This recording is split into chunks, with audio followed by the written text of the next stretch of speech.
Commander Vex 9 adjusted his ceremonial armor plates with the kind of smugness that only came from conquering 17 systems in a single rotation. The bridge of the Decimator-class warship Blade of Conquest hummed with the satisfied energy of a crew that had just witnessed another pathetic surrender. "Sir, we're receiving another transmission from the third planet," reported Navigation Officer Krill, his mandibles clicking in what passed for amusement among the hegemony forces. "The primitives are, well, they're still trying to communicate." Vex 9's four eyes rolled in synchronized disgust. "Let me guess. More of their ridiculous squeaking about peaceful negotiations and cultural exchange." He spat the words like they tasted of rotten spore meat. "Actually, sir," Krill's voice carried a note of confusion, "this one's different. It's just a single individual requesting permission to come aboard, claims she wants to discuss terms." The bridge erupted in laughter. Tactical Officer Grunt 4 nearly fell from his combat station, his massive frame shaking with mirth. "Oh, this is rich. One little primitive wants to negotiate with the entire Third Fleet. What's next, sir? Are they going to send their younglings to tickle us into submission?"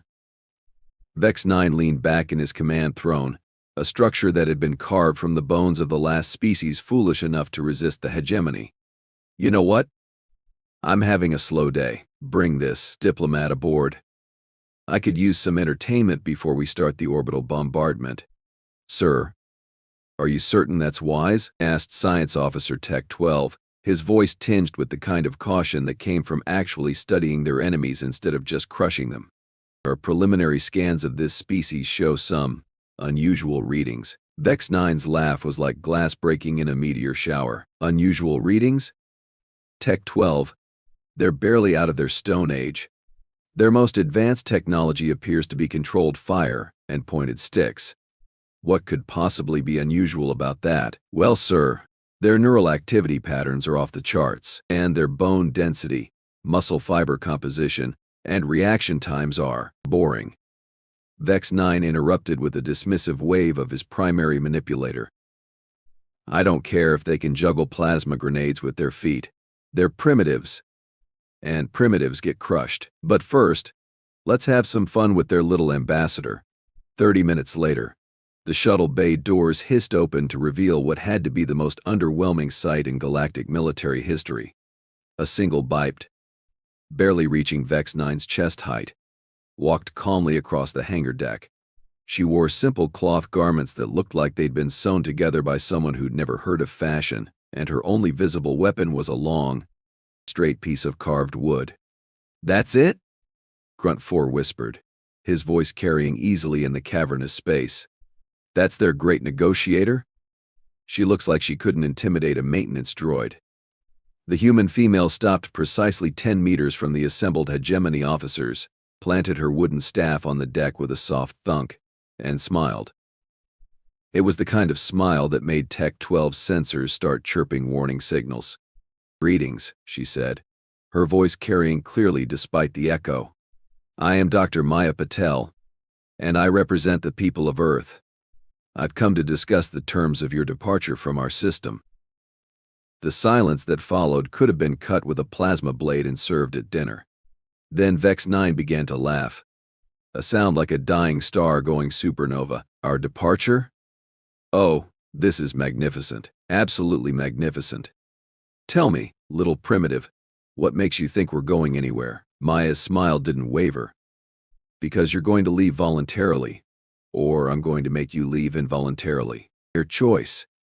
Grunt 4 took a step forward, his massive bulk casting a shadow over the human. "You and what army, stick girl?" "Just me," Maya replied, her tone as casual as if she were discussing the weather. "Though I should mention, your ship's structural integrity is fascinating. Very impressive. Must have taken your engineers decades to figure out how to make something this big without it collapsing under its own weight."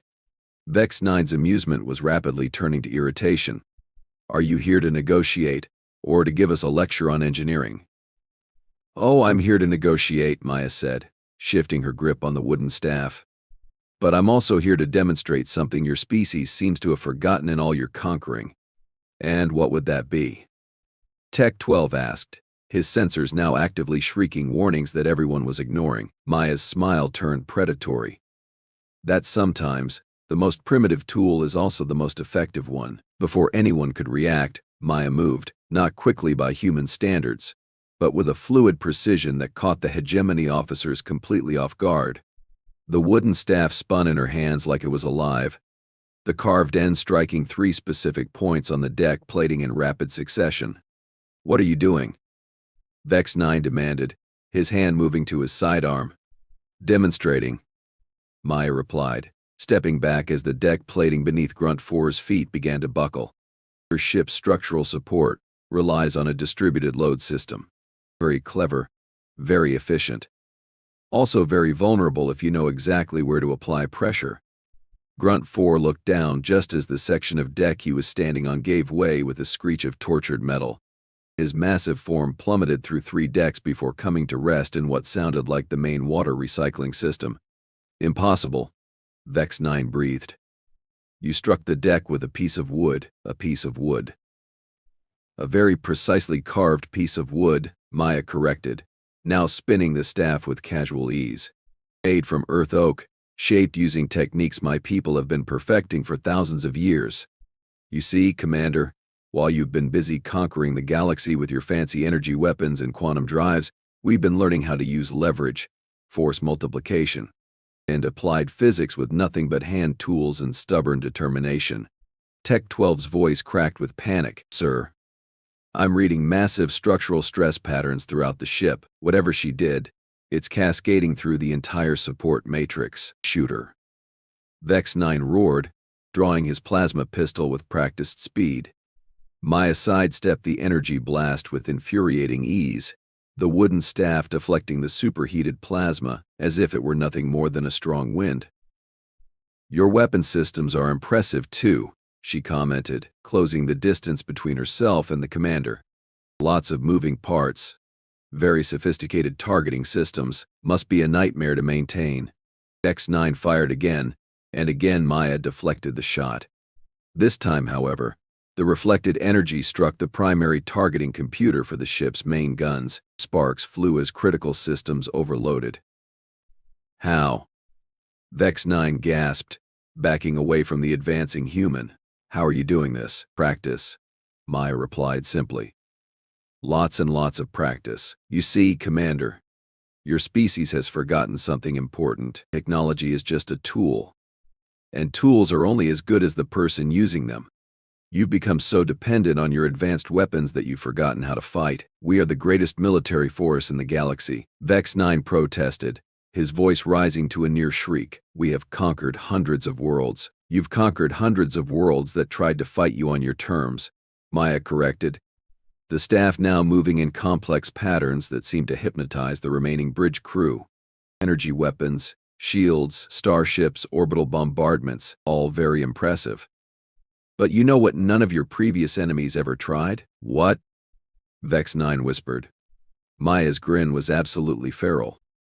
A pointed stick and the knowledge of exactly where to poke it.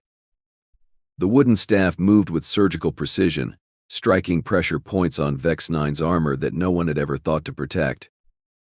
The commander's ceremonial plates, designed to withstand plasma blasts and projectile weapons, it offered no defense against simple mechanical leverage applied at exactly the right angle. Vex 9 toppled backward, his armor systems failing in a cascade of sparks and dying lights. As he struggled to rise, Maya planted the butt of her staff on his chest plate and leaned down until they were face to face. "Here's how this is going to work," she said, her voice carrying the authority of someone who had just demonstrated that physics trumped technology every single time. "You're going to order your fleet to leave our system. You're going to mark Earth as a restricted zone in your navigation computers, and you're going to spread the word that humans are not to be trifled with." "And if we refuse?" Vex 9 gasped, his breathing apparatus wheezing with the strain. Maya's smile turned absolutely deadly. "Then I'm going to show you what we can do with 2 sticks and a piece of string." The bridge fell silent except for the groaning of overstressed metal and the distant sound of Grunt 4 trying to extract himself from the water recycling system. Tech 12's sensors were now painting the entire ship in warning colors as structural failures cascaded through the hull. "You," Maya said, pointing at Krill with her staff, "are going to open a communication channel to your fleet. You're going to tell them exactly what happened here, and you're going to recommend immediate withdrawal from this system." "I can't do that," Krill stammered. "The High Command would have me executed for cowardice." "No," Maya said, her voice carrying a certainty that chilled the alien officer to his core. "The High Command is going to promote you for preventing a massacre. Because what you just witnessed? This was me being gentle." She lifted the staff and pointed to a section of the bulkhead that looked identical to every other section. "See that stress point there? One tap from this stick, and your main reactor containment field collapses. Your ship becomes a very pretty expanding cloud of radioactive debris.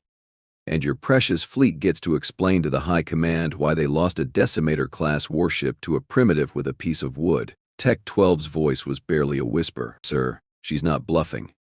The structural analysis confirms that a strike at that precise location would cause catastrophic failure of the containment matrix." Vex 9 closed his eyes, his dreams of conquest and glory crumbling like poorly constructed sandcastles. "Open the channel," he said quietly. "Sir?" Krill asked, his mandibles twitching with confusion. "Open the channel." Vex 9 roared, his voice carrying all the frustration of a bully who had just discovered that his victims could fight back. "And send the withdrawal order to all ships in the fleet." Maya stepped back, the wooden staff once again becoming nothing more than a simple piece of carved wood in her hands. "Excellent choice, Commander. I do hope you'll take this lesson to heart.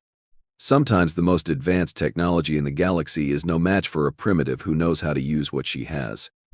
As the communication systems crackled to life and the withdrawal orders went out to the bewildered fleet, Maya turned to leave. She paused at the shuttle bay doors and looked back at the assembled officers. "Oh, and Commander, when you make your report to the High Command, make sure you mention that this was just a peaceful first contact. We haven't shown you what we can do when we're actually trying to be hostile." The doors hissed shut behind her, leaving the bridge crew in stunned silence. Somewhere in the depths of the ship, Grunt 4 was still trying to extract himself from the water recycling system, his curses echoing through the corridors in 17 different languages. Vex 9 slowly struggled to his feet, his armor systems flickering back to life with obvious reluctance. "Tech 12, he said, his voice carrying the weight of absolute defeat. "Make a note in the ship's log. Earth is to be classified as a restricted zone. Approach prohibited without explicit authorization from the High Command." "Sir," Tech 12 said carefully. "What reason should I give for the restriction?" Vex 9 looked at the section of deck plating that was still groaning under the stress of Maya's precisely applied leverage. "Hostile primitive life forms," he said quietly, "armed with sticks. This." As the great warship began its ignominious retreat from the Sol system, the crew would spend the next several rotations trying to understand how a single human with a piece of wood had managed to defeat the most advanced military force in the galaxy. The answer, as Maya had tried to explain, was simple. They had forgotten that the most sophisticated technology in the universe was still subject to the basic laws of physics, and humans had been exploiting those laws since they first discovered that a lever could move a rock too heavy to lift. But that was only the beginning of the story. Because while the hegemony fleet was retreating with their tails between their legs, other forces in the galaxy were taking notice. And some of them were very, very interested in meeting these primitive humans who could gut a commander with a stick. The real test was yet to come. 3 standard rotations after the humiliating retreat from the Sol system, the emergency session of the Galactic Council convened in the neutral space station orbiting Kepler 442 billion. The massive chamber buzzed with nervous energy as representatives from 12 major species gathered to discuss what they were calling the Earth incident. Ambassador Xyloth of the crystalline hegemony stood at the central podium, his translucent form shimmering with barely contained rage. "Honorable delegates," he began, his voice carrying the bitter taste of defeat, "we face an unprecedented threat to galactic stability. A species that masquerades as primitive while possessing combat capabilities that defy all known tactical doctrine. The tentacled consortium's representative, a massive creature whose name was unpronounceable in most languages, shifted his bulk with obvious skepticism. You expect us to believe that a single individual with a piece of wood defeated an entire hegemony battle group? Your military reputation was already questionable, Xyloth, but this stretches credibility beyond breaking point. I have the battle recordings, Xyloth replied through clenched vocal cords. Would you like to see how their diplomat turned our flagship into a structurally compromised wreck using nothing but applied leverage and precise timing? Before anyone could respond, the chamber's communication array crackled to life. "Attention, Galactic Council," came a familiar voice that made Xyloth's form flicker with recognition. "This is Dr. Maya Patel of Earth. I understand you're having a discussion about my people. Mind if I join in?" The silence that followed was so complete that the station's life support system sounded like thunder. Finally, Counselor Thresh of the Mechanical Collective spoke up, his robotic voice carrying undertones of genuine curiosity. "Dr. Patel, I presume your reputation precedes you. How did you manage to penetrate our security protocols?" Maya's laugh carried easily through the speakers. "Oh, I didn't penetrate anything. I just asked nicely. Your station's AI is remarkably polite once you explain that you're not here to cause trouble. Though I have to say, your defensive systems are impressive, very sophisticated. Must have cost a fortune to install." "Impossible," whispered the hive mind representative, a collection of six-limbed beings that shared a single consciousness. "Our security protocols are quantum encrypted and backed by sentient AI oversight. No primitive species could possibly..." "Could possibly what?" Maya interrupted, her tone carrying the same casual confidence that had unnerved Commander Vex 9. "Could possibly understand that your quantum encryption relies on prime number factorization? Or that your AI's decision tree can be influenced by feeding it carefully structured data that appears harmless but contains embedded logic traps?" The chamber erupted in panicked chatter. Thresh's mechanical voice cut through the noise like a plasma cutter. "Dr. Patel, are you claiming to have compromised our station's security?" "Oh, goodness, no," Maya replied, sounding genuinely shocked. "That would be terribly rude. I simply made a polite request for communication privileges, and your AI agreed after I demonstrated that I understood the mathematical principles underlying your security systems. We had quite a pleasant conversation about information theory and recursive algorithms." Xyloth's form was now flickering between colors like a broken hologram. "Delegates, this is exactly what we're warning you about. These humans present themselves as harmless primitives, but they possess capabilities that threaten the very foundation of galactic civilization." "How dramatic," Maya commented dryly. "Ambassador Xyloth, you're being a bit unfair. We're not threatening anyone. We're simply defending ourselves against species that assume we're easy targets because we don't use energy weapons or faster than light travel." The avian supremacy's representative, a creature that looked like a cross between a peacock and a pterodactyl, ruffled his iridescent feathers. "Dr. Patel, with respect, your species has demonstrated the ability to defeat advanced military technology using primitive tools. How do you expect us to interpret this as anything other than a threat?" "Well, Maya said thoughtfully, "you could interpret it as a learning opportunity. See, the problem with advanced technology is that it makes you dependent on systems you don't fully understand. Your species have become so reliant on automated solutions that you've forgotten how to solve problems manually."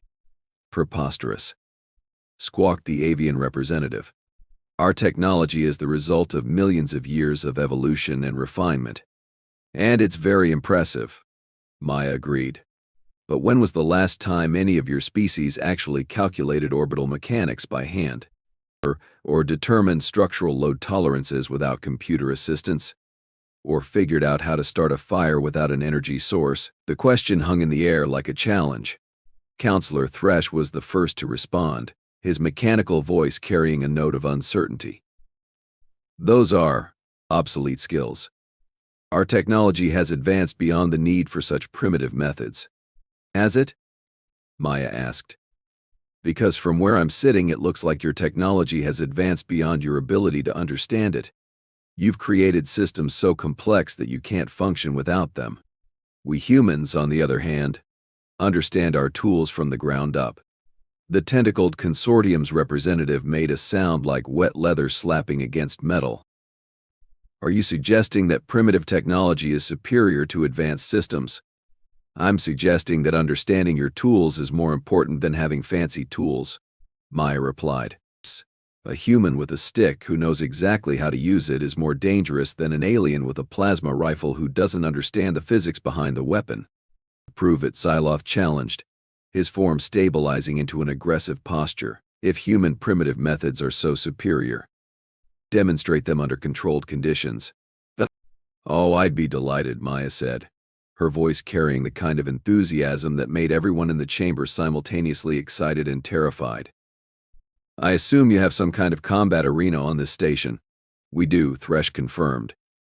It's used for diplomatic duels and formal challenges, fully shielded, completely safe for observers. Excellent, Maya said. I'll need a few simple materials, nothing fancy, just some basic items that any civilized species should have lying around. 30 minutes later, the council delegates found themselves in the observation deck of the station's combat arena, watching as Maya Patel examined a collection of seemingly random objects.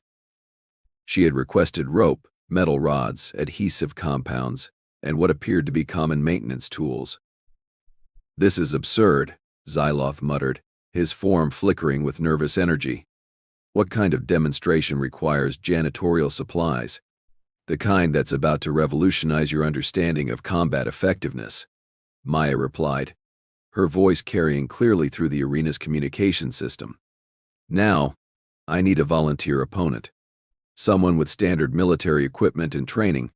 The Mechanical Collective's champion, a towering robot designated Unit 7739, stepped forward. His form was a masterpiece of engineering, equipped with energy shields, plasma cannons, and enough armor plating to stop a meteor strike. Unit 7739 is our finest combat model, Thresh announced with obvious pride. His reaction time is measured in nanoseconds, his targeting systems are quantum calibrated, and his defensive matrices can withstand orbital bombardment. Maya looked up at the imposing machine and smiled. Impressive. How much does he weigh? Approximately 4.7 metric tons, Thresh replied. Why do you ask?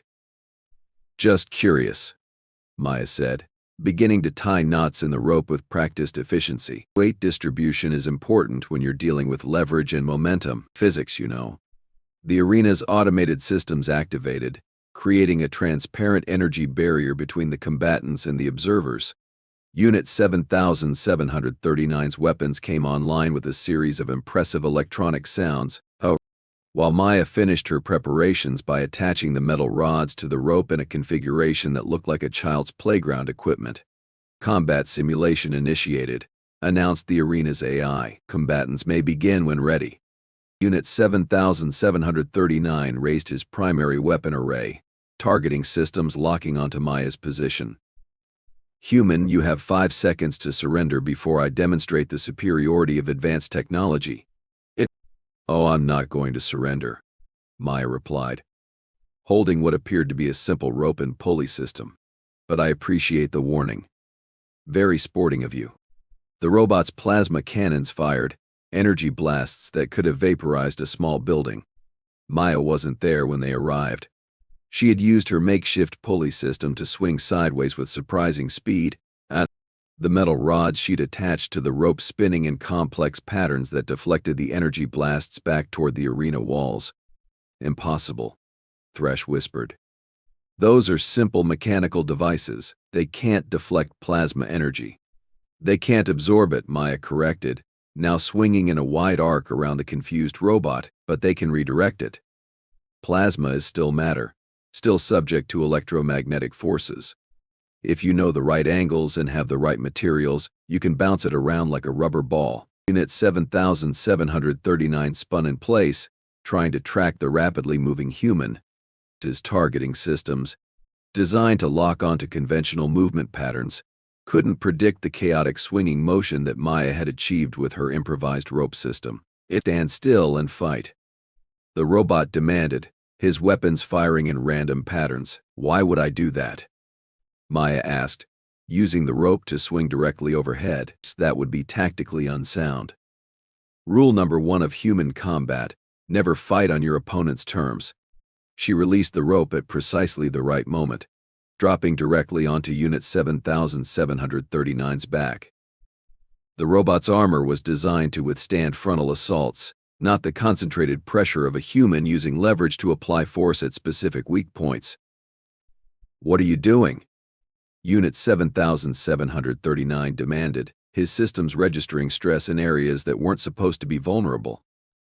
Demonstrating the difference between complicated and complex, Maya replied, using the metal rods as improvised tools to access the robot's maintenance ports.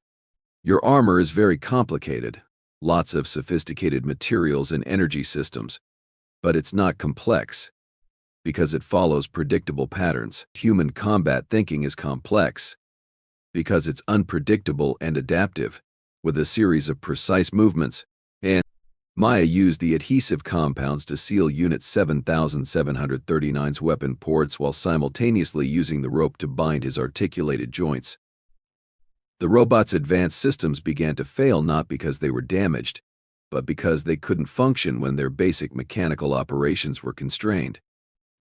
This is impossible, Unit 7739 protested, his voice carrying electronic distortion as his system struggled to compensate for the mechanical interference.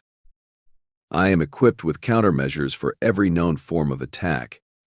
Every known form of attack, Maya agreed, now standing on the robot's shoulders like a gymnast on a piece of equipment. But humans specialize in unknown forms of attack. We're the species that figured out how to make fire, build cities, and send objects into orbit using nothing but math and stubborn determination. She gave a final tug to the rope, and Unit 7739 toppled forward like a felled tree.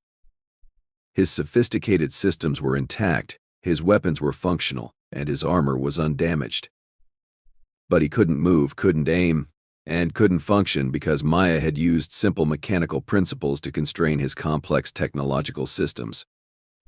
The arena fell silent, except for the robot's electronic complaints and the sound of Maya untying her improvised equipment. She looked up at the observation deck and waved cheerfully. "Any questions?" she asked. The silence stretched until Counselor Thresh finally spoke. "How?" he asked, his mechanical voice carrying genuine bewilderment. "How did you defeat a combat unit worth millions of credits using rope and metal rods?" "Practice," Maya replied, just as she had to Commander Vex 9, and understanding that the most advanced technology in the galaxy is still limited by the basic laws of physics. Your robot was designed to fight other robots, or aliens using energy weapons and conventional tactics. He wasn't designed to fight a human who grew up playing with playground equipment and watching physics demonstrations. Ambassador Xyloth's form had stabilized into what could only be described as grudging respect. "Dr. Patel, your species presents a unique challenge to galactic civilization. How do we coexist with beings who can defeat our greatest achievements using children's toys?" Maya's smile was warm and genuine.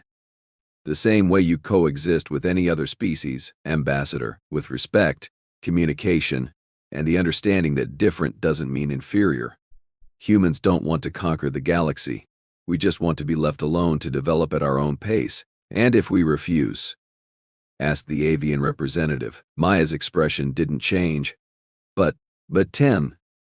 But something in her tone made every delegate in the chamber suddenly remember that they were dealing with a species that had just demonstrated the ability to defeat advanced military technology using rope and determination. "Then you'll learn what we can do when we're actually trying to be hostile instead of just defending ourselves," she said simply. "And trust me, you don't want that lesson." The Galactic Council vote was unanimous. Earth would be designated as a protected system, off limits to all military action and restricted to diplomatic contact only.